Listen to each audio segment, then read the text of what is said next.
everyone! So today I thought I would do a get to know me book tag video because I really love book tags, and I feel like before I dive into any end of summer book wrap up videos or anything like that, you really should just get to know me a little bit better in terms of books that I read and books I like, books that maybe emotionally wrecked me. So we're going to talk a little bit about that, kind of skim the surface a little bit. So let's just jump right into it. So favorite color, and do you have a book in that color?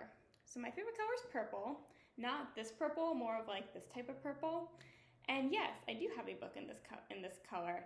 That book is Rebel by Marie Lu. I don't have it with me right now because I'm currently in my dorm room. But I remember when this book came out, I absolutely loved the Legend trilogy, and I was so excited to find out that she was writing a fourth book. I actually got to meet the author at an event, which was super cool. It was so exciting. It was such a great experience. And yeah, I just absolutely love the Legend series, and I am so happy that this book exists. Hyped books, yay or nay? If yay, what was a hyped book you read? If nay, what was a hyped book you decided not to read? So it's funny, I used to not really be so into hyped books. I used to avoid them a little bit. I wouldn't necessarily say I always avoided them because I definitely read books like Harry Potter and Percy Jackson, and those are pretty hyped. But I would avoid a lot of hyped books in the bookish community for some reason. I will definitely say that I've had a change of heart over the last couple of years since I've really started to avidly read. And I would say that one of the most hyped books I've read is Six of Crows by Leigh Bardugo. That entire series, the entire Grishaverse, is amazing, but that specific duology is so good, and Six of Crows is the best one in that duology. I highly recommend it for anyone that loves fantasy and an action-packed filled novel, and it's like a heist book. It is so good. The character development is incredible over the course of the duology, and the plot is just incredible too, and I just love it so much, and I can gush and gush about this book. But I'm not going to do that because I don't think anyone wants to listen to that, including myself. So yeah, name one book that wrecked you emotionally. I would have to say Any Way the Wind Blows by Rainbow Rowell. I am not going to go too into depth about why because I feel like it will spoil the book, but if you read it, you know. Yeah, I had a fun time reading this book. I really did. It was actually really good, but it wrecked me very emotionally. Name a book you always recommend. Cemetery Boys by Aiden Thomas. This book is incredible. I read this book last year. It is about a trans boy who accidentally summons a ghost while trying to prove to his family that he is a true brujo. It is so good. It has a ton of representation in it. It is educational. It is such an incredible novel. It is also takes place around spooky season, so I think that is a perfect time to pick this book up. It is such a great novel, and I just highly recommend. What book would you recommend with tea and cookies?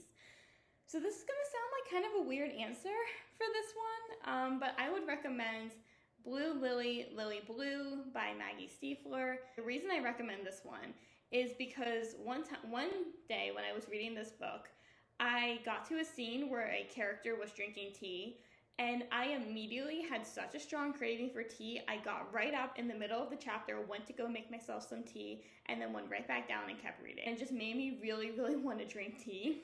So I don't know. I guess it's just a good book to drink tea with. But that specific story is why I'm mentioning this book because, yeah, I just really wanted tea reading that one scene. I don't know why. Favorite dessert and a book that reminds you of that dessert. So I love any type of chocolate, specifically minty chocolate, but really just any type of chocolate. And a book that probably reminds me of any dessert that I've ever eaten that's chocolatey related is probably Carry On by Rainbow Rowell, because Simon Snow eats so much food in Carry On. I would absolutely love to be at Wofford solely just to eat all the food because it all sounds amazing. And he doesn't just eat food at Wofford, he eats food everywhere he is in that book. And I feel like it's all super tasty food. And it just reminds me of desserts that I've eaten, and I would, of course, want to eat some of them at Wofford. And lastly, are you a procrastinator? If so, what book have you been procrastinating reading? So anyone that knows me knows that it will come to a no shock that the book I've been procrastinating reading for the last 3 years has been the Mortal Instruments series by Cassandra Clare. I'm not sure why this book I've been procrastinating on so much, or not even this book, this entire series. Actually, no, I can tell you why. It's like 20 books long. I know the Mortal Instruments series in and of itself is only like 6 books, but the entire Shadowhunter Chronicle world is like 20 books, and that is daunting to get into. Not only is it 20 books, there's like an entire show in the world too. It's just a big commitment, and I don't even know where I would go from after reading the Mortal Instruments series.